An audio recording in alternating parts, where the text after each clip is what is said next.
Mutiara Pagi Pro 1.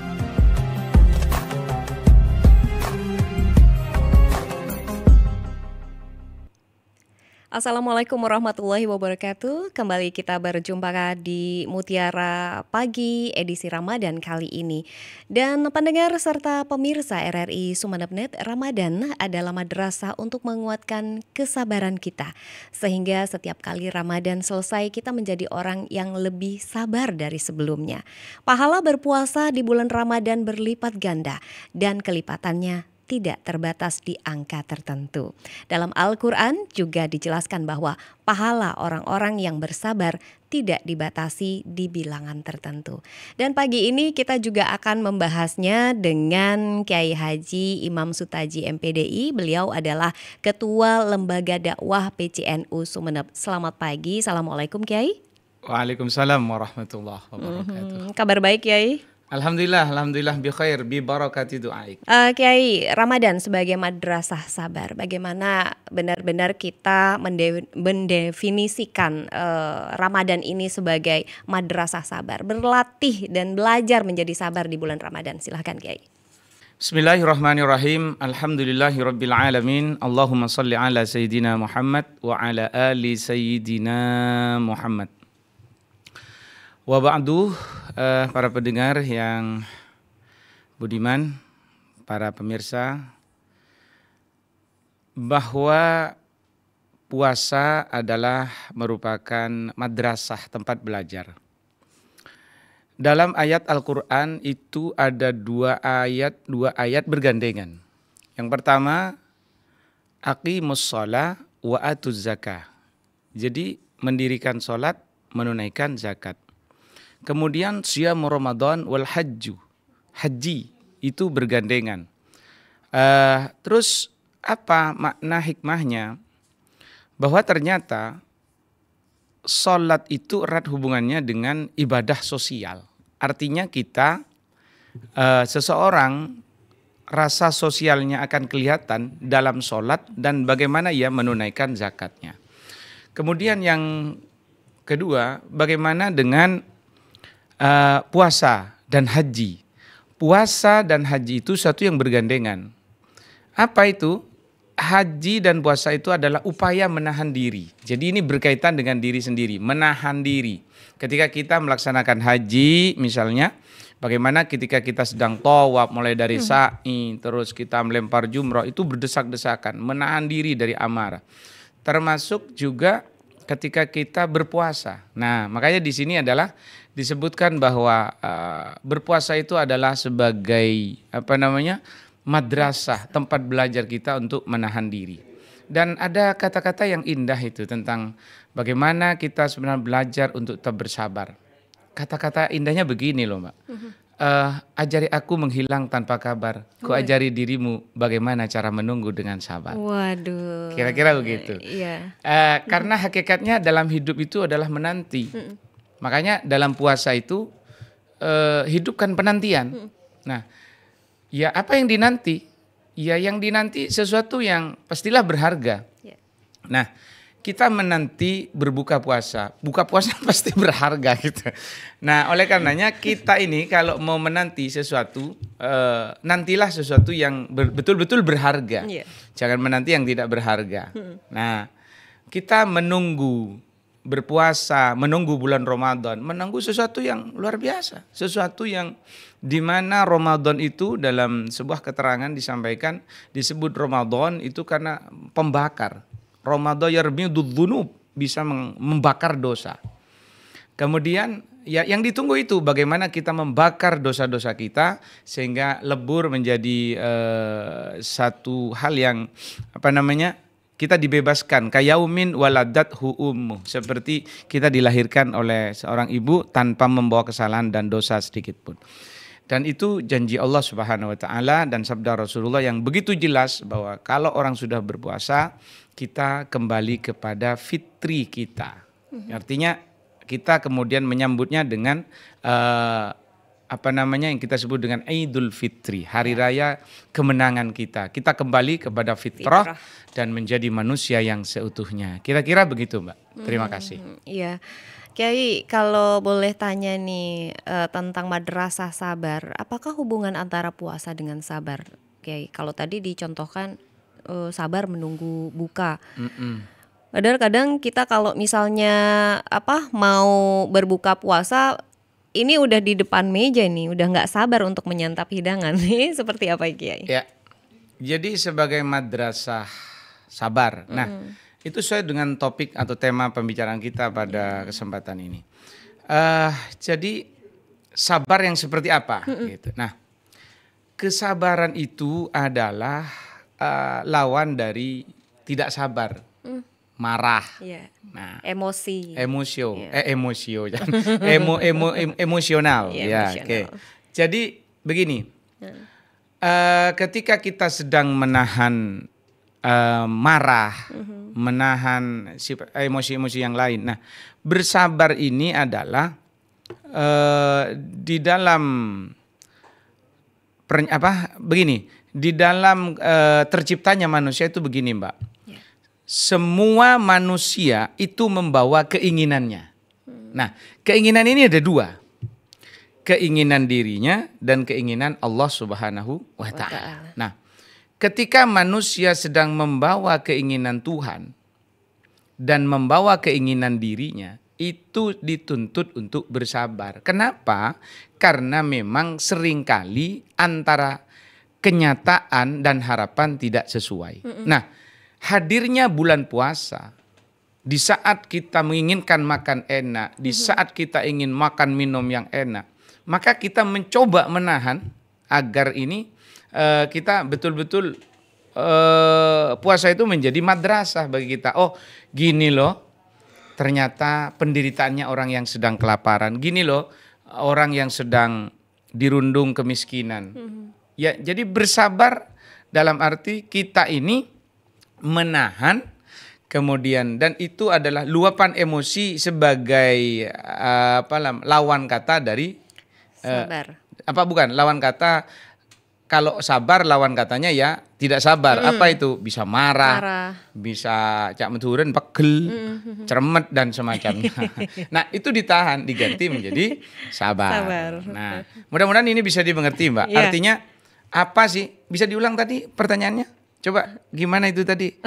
Saya simpulkan lagi gitu maksudnya. Iya, ketika kita sudah misalnya nih mau berbuka puasa, kita udah nggak sabar ini untuk menyantap hidangan yang ada. Padahal kita di situ juga diajarkan bahwa di bulan Ramadan kita harus bersabar dalam segala hal. Tadi contohkan Kiai bilang dari emosi, dari hawa nafsu mungkin keinginan. Nah, itu maksudnya. Saya jawab bahwa bersabar itu menahan diri. Di saat kita biasanya menginginkan langsung dapat, ini nggak dapat. Dan ini ada nilainya, gitu loh maksudnya. Ini ada nilainya bahwa kita bersabar itu perintah Allah, menahan diri dari makan yang bukan pada waktunya. Itu maksudnya. Itu dinilai oleh Allah gitu loh. Itu maksudnya. Kira-kira begitu, mudah-mudahan bisa dipahami. Tadi narasinya begitu panjang saya. Ya gitu. Kalau misalnya kita juga tadi disinggung tentang mengendalikan emosi gitu. Kadang kita marah pada orang, carmet gitu, pegel gimana? Senep. Beci. Cermet kok. Cermet. Gimana caranya kita mengendalikan itu gitu agar masuk ke kategori sabar? Apakah boleh kita menghindari orang itu? Boleh kita kemudian menjauhi dan itu apakah termasuk memutus silaturahmi? Ya, begini. Itu tadi memang kata-katanya indah. Saya punya kata-kata indah. Terkadang memang kita harus berlari agar tahu siapa yang masih mengejar kita. Kadang kita harus menangis agar tahu siapa yang masih mau memberikan punggungnya bagi kita untuk bersandar. Ya. Dan terkadang kita harus menghilang agar tahu siapa yang masih mencari kita. Ingat, hidup tak semudah yang kita bayangkan, walaupun tak sesulit yang kita pikirkan. Ubur-ubur, ikan lele. Puitis, Le. Enggak, bukan begitu maksudnya. Sekarang bukan ubur-ubur ikan lele lagi. Iya, Gimana? Kiai? Kata ngakan belabeh. Apa itu Aduh artinya? lah tak bebeh. Kata ngakan belabah, lu lalala tak babah. Aduh lah, tak babah. Ini Nah, kata baru ini, Kiai. Jadi begini, bahwa hidup memang tak semudah yang kita inginkan. Iya. Nah, tadi di awal saya katakan begini, ketika kita ada hal memang di mana kita harus marah, ada hal di mana tidak boleh marah. Ya. Manusia itu boleh marah ketika dia dengan komitmen yang sama, nah, membawa keinginan dirinya dengan orang lain dan orang lain mengkhianatinya, boleh marah. Ya. Ingat, saya sampaikan tadi gini, manusia itu kan membawa dua keinginannya. Manusia itu membawa dua keinginan gitu loh. Satu keinginan dirinya, Iya. dua keinginan Tuhan, Iya, keinginan Allah, Allah. berupa perintah-perintah Tuhan. Iya. Nah, tugas kita adalah satu, kalau perintah Tuhan misalnya menyebarkan perintah Allah, ngajak sholat, terus ngajak orang bisa zakat, puasa dan semacam. Terus orang nggak mau, nah kita nggak boleh marah-marah, karena itu hubungannya dengan hidayah Allah. Iya. Tapi kalau kita sudah komitmen dengan janji yang sama, orang yang datang membawa mawar akan kalah dengan yang membawa mahar, dan yang membawa coklat akan kalah dengan yang membawa seperangkat alat sholat. Tiba-tiba kita dihianati, Iya. kita boleh marah, karena itu keinginan dirinya. Iya, iya. Boleh nggak? Bisa Iya, iya. paham nggak ini? Paham. Jadi Oke. yang boleh marah itu kalau komitmen keinginan dirinya dengan sesama Dilanggar manusia. ya? Iya, dilanggar Iya. perjanjiannya. Tapi kalau urusan misalnya dakwah, saya sering gitu ceramah, yang seneng juga banyak, yang senep juga banyak, nggak apa-apa. Wong itu bukan keinginan saya. Iya. Saya ceramah di peresmian masjid apa gitu, Masjid Akbar, bla bla bla bla. Iya.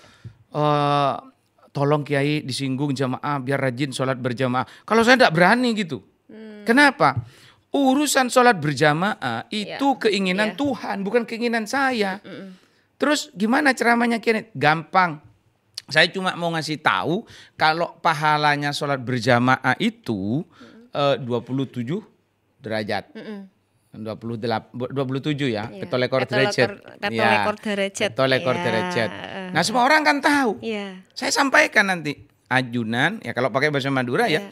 Ajunan kan pun oning cek sholat berjamaah Kak Dinto petolekor derajat. Ajunan jenengan sudah tahu pahalanya orang sholat berjamaah itu 20 derajat. 20 pangkat pahala, 27 pahala gitu-gitu. Nah, persoalan jenengan mau sholat atau tidak itu saya pasrahkan kepada Allah. Iya. Jadi kalau kemudian ngeyel nggak mau, masa saya harus marah? Bisa saya cerita nggak sedikit bahwa Boleh, kita ini berpikir harus logis. Pada saatnya kita harus marah, pada saatnya gimana tidak boleh marah. Ingat kata kuncinya, kalau keinginan dirinya dengan komitmen yang sama, dia boleh marah dengan orang lain. Iya. Tapi kalau dengan keinginan Allah sudah disampaikan dengan tiba-tiba nggak diikuti, nggak boleh marah. Dulu kan ada ceritanya begini. Di waktu Ka'bah itu mau diruntuhkan oleh Raja Abraha. Nah, itu kan dulu al-fil itu di dalam surat Ara'aital ladzi yukadzib salah. Itulah alam taro kaifa fa'ala rabbuka bi ashabil fil. Nah, di situ diceritakan sebelum Nabi dilahirkan, dulu kan ada raja namanya Abraha ingin menghancurkan Ka'bah. Iya. Kakeknya Nabi Muhammad Abdul Muttalib itu dia orang terpandang, tokoh waktu itu. Nah, terus ketika datang Raja Abraha yang ditanyakan siapa tokohnya di sini, ya disebut bahwa itu adalah Sayyidina Abdul Muttalib. Datanglah Sayyidina Abdul Muttalib, kan namanya raja yang jahat Abraha itu. Semua harta orang-orang Arab waktu itu dirampas semuanya. Terus binatang ternaknya juga diambil. Terus Raja Abraha itu tanya ke Sayyidina Abdul Muttalib, kakeknya Nabi Muhammad. Kamu apa keinginan kamu? Saya mau menghancurkan Ka'bah. Apa jawabannya? Nah, ini yang mungkin bisa kita renungkan. Wa ana rabbu ibili walil ka'bati rabbun yahmi. Walil ka'bati rohbun yahmi wa ana robbu ibili. Artinya apa? Ya terserah. Ka'bah itu ada Tuhannya. Ada yang membuat, ada yang menjaga. Tapi tolong ternak saya, kambing saya, unta saya yang diambil sampean, itu kembalikan ke saya. Karena itu hak saya. Marah itu Raja Bro. Itulah maksudnya bagaimana kita bersabar dengan keinginan-keinginan yang semestinya di mana kita harus bersabar ya bersabar, di mana harus marah ya marah.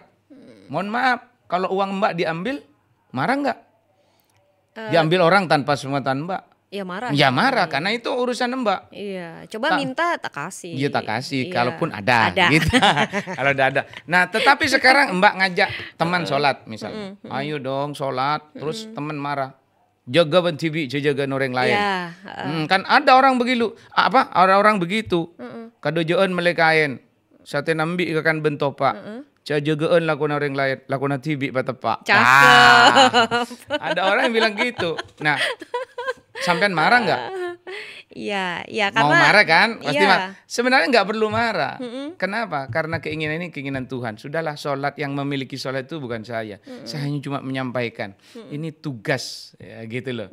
Makanya kembali kepada tema pembahasan kita. Maka berpuasa akan menjadi madrasah bersabar untuk kita. Kira-kira begitulah Mbak, mudah-mudahan dipahami. Kalau cerita lain ini Kiai, sabarnya ini kalau tadi sabarnya karena kita marah pada orang, pegel, beci gitu ya. Kita ini sabarnya sabar menunggu jodoh. Gimana ini Kiai? Mumpung di bulan Ramadan ini adalah madrasah sabar. Enggak datang-datang jodoh ini, harus bersabar gimana caranya? Cara sabarnya itu menunggu Kiai. Jodoh. Ya, gimana tipsnya? Bingung juga. Sabar menunggu jodoh. Ada kata-kata yang indah mungkin bisa direnungi. Iya, saya mau bilang cakep dulu boleh Kiai? Yang boleh. Gimana, Kiai? Kan begini, mencintai itu adalah pilihan tapi menikahi itu adalah takdir. Tak jarang orang hanya mampu mencintai tapi gagal menikahi. Wah, cakep. Oleh karenanya, maka seseorang tentang jodoh itu dia memang harus bersabar. Karena orang Madura bilang lebih bagus beca karena kau jenat dari beca aing matah karena sakit nahan perasaan. Kira-kira gitu. Ya sudahlah, lebih baik Anda sendiri daripada Anda hidup tersakiti. Itu prinsipnya. Dan jodoh itu luar biasa loh Mbak, luar biasa. Gimana Kiai? Jodoh itu memang ya itu tadi takdir. Kan orang cantik banyak, yang ganteng juga banyak. Sampai saat ini belum mendapatkan pasangannya. Itu makanya kita harus yakin bahwa jodoh itu adalah takdir. Nah, bagaimana caranya bersabar menunggu jodoh? Pak boleh ke takdir? Enggak iya. Kalau takdir katanya bisa dirubah dengan usaha dan doa Kiai. Ya, betul. Benar. Betul. Nah, takdir itu la yaruddul qada illa doa. Ya berdoalah. Maka berdoa itu bagian dari upaya yang mungkin kita bisa lakukan. Saya pernah didawuhi guru saya. Waktu itu almarhum al-maghfurlah Ki Ahmad Bahruddin Ihsan, beliau mengatakan, karena saya biasa kalau bertamu sowan ke beliau selalu bahasa Arab. Cong, ma la yunalu bil iktisab yunalu bid doa. Cong, kalau bahasa Indonesia, sesuatu yang tidak kamu dapatkan dengan usaha, maka insya Allah akan kau dapatkan dengan cara berdoa. Nah, artinya berdoalah. Karena begini loh Mbak, berdoa itu bukan persoalan diterima dan tidak. Tapi berdoa itu perintah. Ud'uni astajib lakum. Mereka yang mampu berdoa, bisa berdoa, dia sedang menjalankan perintah Allah Subhanahu wa taala. Katanya kalau nggak berdoa dia sombong gitu ya. Iya. Sombong Kan ada kalimat syair Arab yang mengatakan kalau pintu anak Adam itu kan kalau diketuk marah. Tapi kalau pintunya Allah nggak diketuk, justru Allah yang marah. Ini ngapain makhluk ini kok sombong amat? Itu kata Allah gitu. Kok udah nggak minta sama saya lagi gitu. Ya, Yai kembali lagi ke sabar sebagai madrasah saat kita berpuasa ya. Kadang banyak sekali godaan-godaan kita ketika kita berpuasa. Baik godaan makan dan minum, kemudian juga penglihatan, lisan, kemudian juga pendengaran kita, bahkan hati kita gitu yang pegel dan becik tadi. Kiai, gimana cara kita benar-benar mempuasakan semua anggota tubuh kita yang dilarang, yang tadi harus dipuasakan semua? Caranya gimana ya Kiai? Apakah kita harus menutup diri, tidak bersosial? Apakah kita hanya boleh mengurung diri di rumah atau Ya. seperti apa Kiai? Apa Oke. Kiai? Begini, memang zaman ini semakin ke depan tidak akan baik-baik saja. Ya. Jadi di zaman seperti sekarang itu ada beberapa kalam hikmah dari para ulama mengatakan hadza zamanus sukut waluzumul buyut warridha bil qut. Artinya sekarang ini zaman menuntut kita agar tidak, kalau tidak benar-benar ada kepentingan jangan keluyuran. Makanya memang di akhir zaman itu kita kadang lebih baik di rumah. Kalau analisanya Gus Bahauddin Nur Salim, apa-apa yang diberikan Allah itu sebenarnya nikmat, termasuk tidur. Ya. Orang tidur itu nikmat.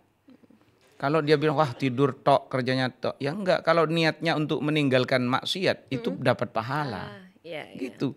Makanya nanti kalau basah tidur aja dah Mbak Ya. itu. Tidur. Lah iya kan hadisnya ada, tapi Benar. hadis palsu. Gimana? Tidur adalah Barang ibadah, ya. siapa yang tidur di pagi hari setelah sahur sholat subuh. Terus di pagi hari menjelang siang sampai duhur. Setelah itu sampai asar. Baru buka berpuasa, dia bangun. Pas entok ngocak. Malaikat bilang, makai entok tawa pas saja. Ya. Atau hadis palsunya begini. Kalau ada orang puasa, dia pagi-pagi ke masjid, terus sampai siang nggak keluar di masjid, sampai asar nggak keluar masjid, bahkan hampir menjelang puasa belum keluar masjid, dicarilah dia, tolong dibukakan, dia terkunci dalam masjid. Atau dia lagi melarikan diri dari yang nagih hutang. Oh, bisa, ya. bisa. Atau mungkin juga nggak boleh pulang gitu ke rumah. Ya, karena lagi berantem misalnya. Ya, daripada komat nggak nenengi Roma. Ya, kan begitu kalau udah kumat sama perempuan gitu. Jadi perempuan itu ras terkuat di bumi yang pasalnya tidak pernah salah. The power of mak-mak. Ya, the power of mama. Itu kira-kira Iya. Mbak begitu. Kiai, yang terakhir ini Kiai, Oke. puasa batin itu seperti apa Kiai? Puasa batin, Rasulullah pernah bersabda begini. Dia banyak orang yang saya sampaikan lafadz terjemahannya. Ya. Banyak sekali orang yang berpuasa kam min so'imin, ya kan gitu. Banyak sekali orang yang berpuasa tapi dia tidak mendapatkan pahala puasa, tapi hanya mendapatkan rasa haus, lapar dan sebagainya. Kenapa? Ya karena mereka tidak bisa menahan hal-hal yang dilarang. Kalau yang sifatnya batin, dia masih belum bisa menahan amarah, belum menahan ujub, rasa sombongnya, kemudian belum bisa menahan ria, sum'ah dan semacamnya. Terlebih dia tidak mampu menjaga, merawat panca inderanya. Mata yang dikotori dengan penglihatan yang semestinya tidak dilihat, telinga suka mendengar hal yang semestinya tidak patut didengar, lisan juga ngata-ngatain yang tidak pantas dikatakan, tangan juga menggenggam meraba hal yang tak perlu diraba. Itu termasuk ya lidah kita makan sesuatu yang tidak dihalalkan. Kira-kira begitu, Mbak.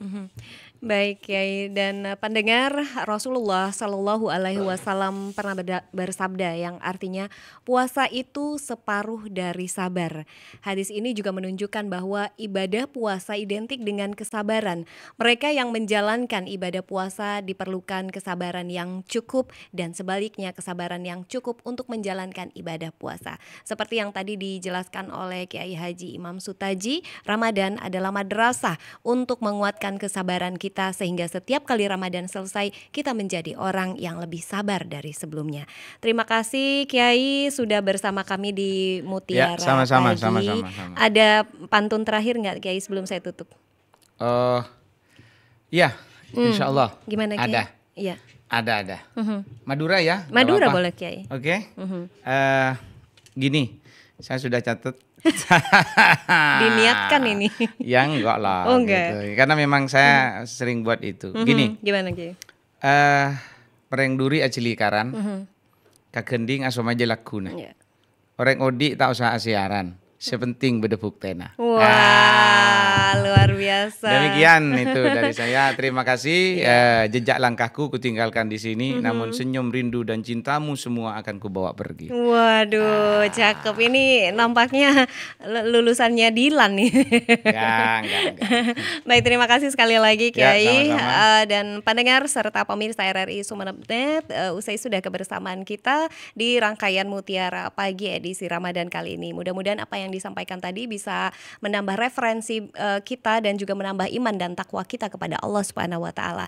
Akhirnya Amin. saya Diana dan juga Kiai Haji Imam Sutaji MPDI Ketua Lembaga Dakwah PCNU Sumeneb undur diri. Wassalamualaikum warahmatullahi wabarakatuh. Waalaikumsalam warahmatullahi wabarakatuh.